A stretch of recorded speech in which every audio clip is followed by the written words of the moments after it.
नमस्कार, knocking-news.com में आपका स्वागत है। मैं हूं गिरिजेश वशिष्ठ। यूपीआई ठप पड़ गया है। सारा का सारा जो आप यूपीआई मतलब जो लोग नहीं जानते हैं, सभी जानते हैं वैसे तो, कि आप जो फ़ोन पे, एटीएम, जीपे वगैरह यूज़ करते हो और मोबाइल से जो पेमेंट देते हो क्यूआर कोड स्कैन करके, वो सिस्टम बंद हो गया था आज। करीब 6:30 बजे का टाइम पहली रिपोर्टिंग हुई है। 8 बजे तक ये चला। 8 बजे के आसपास में नेशनल पेमेंट कॉरपोरेशन एनपीसीआई ने ये कह दिया कि भैया अब हमारा सारी सेवाएं शांत हो गई हैं। और ये इंटरमिटेंट डिस्टर्बेंस था, ये उसने कहा, यानी ये समस्या बार बार आ रही थी।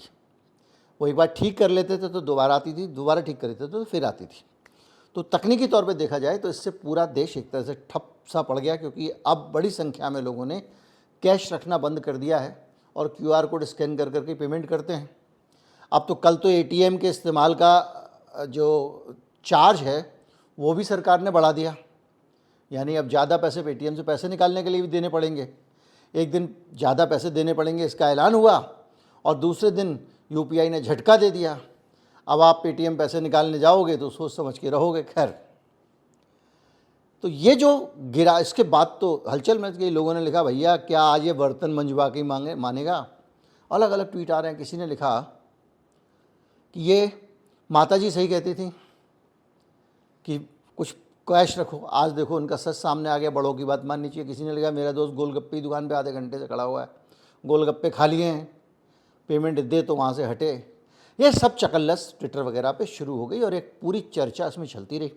सरलता से समझें तो ये कुछ नहीं है, एक सिस्टम है, मैसेजिंग सिस्टम। जैसे व्हाट्सएप होता है, आप अपने दोस्त को मैसेज करते हो, उसको मैसेज करते हो। पेमेंट कॉरपोरेशन ऑफ इंडिया ने एक फिक्स रूट बना दिया है किसका, मैसेज भेजने का। आप कुछ नहीं करते हो, आप जो भी ऐप खोलते हो, आप जीपे, पेटीएम वगैरह, वो खोलने के बाद आप एक उसमें नंबर डालते हो। एक उसका एक आदमी का वर्चुअल एड्रेस होता है, वर्चुअल पेमेंट एड्रेस, जैसे जिसको हम लोग सरल भाषा में कहते हैं यूपीआई आईडी। जैसे हमारा क्या है, गिरजेश KN@ICICI। अब आपको ये पूरा टाइप ना करना पड़े तो एक सरल तरीका निकाल दिया गया कि क्यूआर कोड बना दिया, उसको स्कैन करोगे तो उसको स्कैन करते ही वो यूपीआई आईडी में तब्दील हो जाएगा। इसके बाद क्या होता है, आप जैसे ही उसको, फिर वो कहता नहीं आप आदमी सही हो ना, गिरिजेश जी को पैसे भेज रहे हो, आपका जो भी नाम है वही नाम है ना, तो उसके लिए कैसे कंफर्म करेंगे। तो वो आपसे कहता है पिन डालो। जैसे ही आपने पिन डाला तो कहता है हाँ आदमी सही। उसका झट से मैसेज जो है आपके मोबाइल से जाता है नेशनल पेमेंट कॉरपोरेशन के पास। नेशनल पेमेंट कॉरपोरेशन उस मैसेज को आपके बैंक को भेजता है, भाई पैसे निकाल, तेरे भाई ने मुझे मैसेज किया है, गिरिजेश जी को भेजना है। और जैसे ही वो चेक करता पैसे है ना अकाउंट में, नहीं है तो बोलता पैसे नहीं है अकाउंट में, खाली पड़ा हुआ है, या ये बार बार पेमेंट कर रहे हैं, इनका ब्लॉक कर दो, जो भी चीज़ है। अदरवाइज पैसे हैं तो खट से एक मैसेज पेमेंट कॉरपोरेशन के पास जाएगा, लो पैसे, पैसे मेरे अकाउंट में, और पेमेंट कॉरपोरेशन का मैसेज आपके पास, पैसे चले गए, टेंग टेंग टेंग टेंग, जो पीछे से एक म्यूजिक आता है। और वो जिसको मिले हैं मेरे पास में से बोलेगा, देवी और सज्जनों इतने रुपए प्राप्त हुए। यही सब होता है। तो एक ये क्या है, मैसेजिंग सिस्टम है, एक संदेश एक से दूसरी जगह जाने की व्यवस्था है, जिसको नेशनल पेमेंट कॉरपोरेशन जो है, जो भी है पेमेंट कॉरपोरेशन ऑफ इंडिया, वो जिसको अंजाम देता है। अब कहानी यहाँ से शुरू होती है कि इस सिस्टम में क्या हुआ। क्या ये सिस्टम बंद हुआ तो किस वजह से हुआ, क्या इसको हैक कर लिया गया, क्योंकि हैकिंग के बहुत सारे मामले हमारे सामने आ चुके हैं। हमने देखा है कि कैसे एम्स का पूरा सर्वर और उसको कब्ज़ा कर लिया था रैंसमवेयर वालों ने, और आखिर तक वो छूटा नहीं। इसी तरह से तरह तरह के मामले हमारे देश में आते रहते हैं। कभी गृह मंत्रालय की साइट कोई हैक कर लेता है, कभी कोई कर लेता है। हैक करने का में होता ये है कि आपका जो सर्वर है, आपकी जो साइट है, उसको भाई लोग जो है वो उस पर कब्ज़ा कर लेते हैं या उसमें एक्सेस प्राप्त कर लेते हैं, आपके सिस्टम में घुस जाते हैं और फिर अपने तरीके से जैसे वो चाहें वैसे उस सिस्टम को यूज़ करते हैं और उसके ज़रिए आपको परेशान करते हैं या आपका सिस्टम डाउन कर देते हैं, या कहते हैं पैसे लाओ तब वापस करेंगे, कब्ज़ा कर लिया, जैसे मेरी वेबसाइट हैक कर ली थी। एक और होता है, क्योंकि साइबर हमलों का इतिहास है, आप पूरी 13 अरब से ज़्यादा ट्रांजेक्शन होते हैं भारत में, और एक बड़ा टारगेट हैकर्स के लिए हो सकता है। तो ये संभावना है, लेकिन इस संभावना को कितना है, इसको अगर आप मानें तो ये संभावना ना के बराबर है, क्योंकि अगर हैक हुआ होता तो ऐसे आसानी से छूटा नहीं होता 2-2.5 घंटे में। तो क्या हुआ, बिजली चली गई थी, नहीं बिजली भी नहीं गई।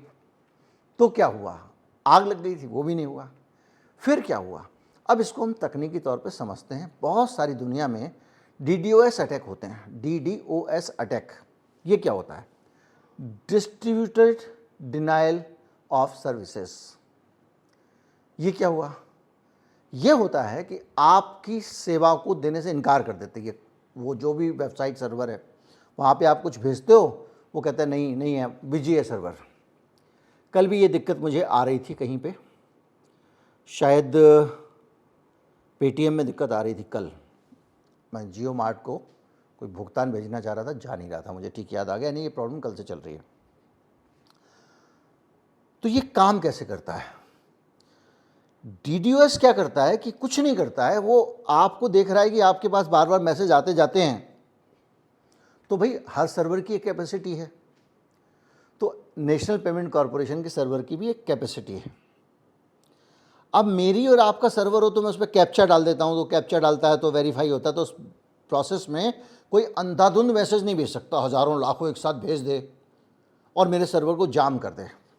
भाई मेरे सर्वर की कैपेसिटी अगर है कि वे एक बार में 800 हिट आ सकती हैं और 8000 आ जाएं तो क्या होगा, मेरा सर्वर ठप हो जाएगा, जाम हो जाएगा। तो पेमेंट कॉरपोरेशन का जो सर्वर है उसमें एक वल्नरेबिलिटी ये है कि वहाँ पे कोई कैप्चा नहीं है। तो आपने पेमेंट गया तो पेमेंट गया, आपने मैसेज किया तो किया। अब अगर कोई व्यक्ति जो शरारती तत्व है वो उस मैसेज को इतने सारे मैसेज भेज दे वहाँ पे पेमेंट ट्रांसफ़र के कि कंफ्यूज हो जाए सर्वर और ठप पड़ जाए। तो एक्सपर्ट का कहना है कि ये DDoS के लक्षण हैं, यानी पेमेंट सिस्टम पर जो हमले होते हैं वो DDoS से ज़्यादा होते हैं, क्योंकि इसमें साइबर सिक्योरिटी बहुत स्ट्रॉन्ग रहती है। 2020 में न्यूजीलैंड के स्टॉक एक्सचेंज को ही लोगों ने DDoS से ठप कर दिया था, क्योंकि स्टॉक एक्सचेंज में भी यही होता है, खरीद फरोख्त होती है। आप ये मैसेज, ये वाला खरीद लिया मैंने, ये बेच दिया, उसको अगर कोई बहुत सारे मैसेज डाल दे तो उनका सर्वर भी ठप हो सकता है। तो ये जो संकेत हैं ये बताते हैं कि कहीं ना कहीं डेटा ब्रीच नहीं हुआ है, बल्कि ये DDoS हुआ है, यानी किसी ने ज़रूरत से ज़्यादा संदेश भेजे हैं।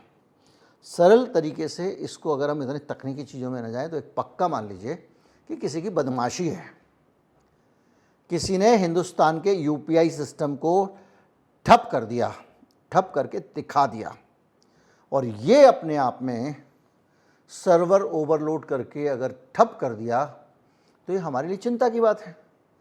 इस देश की सरकार तो कागज़ के नोट बंद करने का सपना देख रही है, इस देश की नहीं, दुनिया भर के बड़ी संख्या में 25-30 देश ऐसे हैं जहाँ पे अमेरिका के प्रभाव में बाकायदा central bank digital currency CBDC, यानी कि जो RBI वगैरह होती है उसकी डिजिटल करेंसी आएगी। जैसे कागज़ का नोट है उसकी जगह आप मोबाइल से ही पेमेंट कर दोगे, मोबाइल से ही नोट चला जाएगा, हाथ में नोट होगा ही नहीं।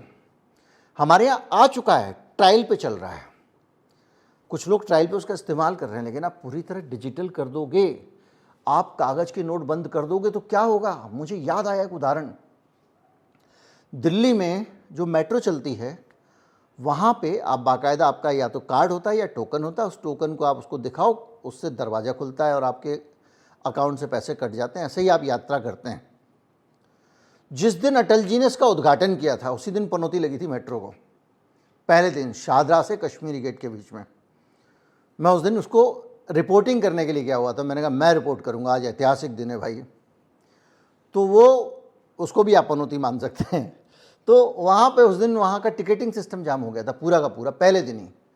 तो मेट्रो के पास प्लान B था, और जो गत्ते के टिकट होते हैं ना छोटे छोटे वाले रेल के, वैसे टिकट उनके पास तैयार थे। उन्होंने वो टिकट बेचे और लोगों ने उस टिकट से यात्रा की जब तक उनका सिस्टम चालू ना हो गया। यानी जो फिजिकल कागज़ पे छपे हुई चीज़ें हैं उसकी इम्पोर्टेंस को कम करके नहीं देखा जा सकता। बहुत लोगों के दिमाग में इस वक्त EVM आ रहा होगा, लेकिन ये टॉपिक वो नहीं है, लेकिन मिलता जुलता तो है ही मामला। तो ज़्यादा इलेक्ट्रॉनिक होने में ये खतरा है, और ये खतरा इतना बड़ा है कि आप सोचिए इस देश की आर्थिक गतिविधियाँ 1.5-2 घंटे के लिए ठहर गई थी। 1.5 घंटे के लिए दुकानदार के बहुत सारे ग्राहक भी लौटे होंगे। साहब बाबूजी पैसे लाए हो कैश? नहीं लाए तो यूपीआई तो चल नहीं रहा है, वो लौट गया होगा। कितनी बिक्री रुकी होगी, कितना आर्थिक प्रभाव पड़ा होगा। तो इससे आप अंदाज़ा लगाइए कि हम कितना ज़्यादा वल्नरेबल हैं और दूसरों पे। और दूसरा क्या, ये जितनी भी देखिए कोई कुछ भी कहे, जो हम देख रहे हैं एलन मस्क आ रहा है आसमान से और उसके बाद में भारत सरकार जो है वो उसके हाथ में नहीं रहेगा डेटा कहाँ से कहाँ जा रहा है। तो ये पूरा इंटरनेट जो है ना, ये अमेरिका के कब्ज़े में है, सोशल मीडिया अमेरिका के कब्ज़े में है। अगर मान लीजिए कोई एक्स्ट्रा ऑर्डिनरी सिचुएशन बनती है, वर्ल्ड वार होता है, कुछ और होता है, तो ये तो ठप कर देंगे मामले को, क्योंकि चीज़ें जो हैं उतनी सरल नहीं है जितनी दिखती हैं। तो ये जो अत्यधिक निर्भरता है यूपीआई पे और जो पागल हुए जा रहे थे हम लोग, उससे हमको सबक भी मिला है। और सबक इसलिए भी हमको मिला है कि ये नहीं है कि सिर्फ यूपीआई से धांधली हो सकती है, कुछ हो सकता है। ये सबक इसलिए भी है कि अगर आप यूपीआई पे ज़्यादा निर्भर होने वाले हो गए हो, आप हो चुके हो, तो धीरे धीरे सरकार अब यूपीआई को पेड बना रही है। इसीलिए तो हमारी यूपीआई मोदी जी की सब जगह डंका बज रहा है। सब लोग कह रहे हैं हम भी यूपीआई, क्योंकि सब सरकारों को लगता है कि एक नया तरीका है जनता से पैसे वसूलने का। वसूले जा रहे हैं। आप तो सामान खरीद के आ जाते हो, दुकानदार को कुछ पैसे देने पड़ते हैं। जब वो पैसे अपने बैंक में ट्रांसफ़र करता है या कुछ करता है तो उसको पैसे देने पड़ते हैं। बहुत सारी चीज़ों सर्विसेज को पेड कर दिया है। क्रेडिट कार्ड के ज़रिए अगर आप पेमेंट करते हो कुछ तरह यूपीआई वगैरह, तो वो भी पेड हो गया है। तो धीरे धीरे करके जो national payment corporation of India server चला रही है, इतनी बड़ी कंपनी है, उसका खर्चा किससे निकलेगा? बैंक बोलेगा कि मैं पागल थोड़ी हूँ, आपके यूपीआई में फ्री पैसे निकाल दूंगा, एटीएम में निकालने के तो मैं 17 रुपये ले रहा हूँ एक बार के, तो मैं यहाँ अपना लूट वाला ऑप्शन छोड़ के आपके इस पर क्यों जाऊँ? वो बार बार वो सरकार को बोलते हैं, सरकार कहती है थोड़ा और रुक जाओ और आदत पड़ जान दो। अगर ये आदत पड़ गई तो आप सोच लो फिर आपको हर पेमेंट पे और टैक्स देना पड़ेगा, क्योंकि ये सरकार आप ही से टैक्स वसूल सकती है। ट्रंप से तो डरती है, उसका तो कम करती है। उम्मीद करता हूँ पूरा खेल आपको समझ में आ गया होगा, पूरा केस समझ में आ गया होगा। ज़्यादा से ज़्यादा लोगों तक पहुँचाएं, चैनल को सब्सक्राइब कर लें। नमस्कार, जय हिंद।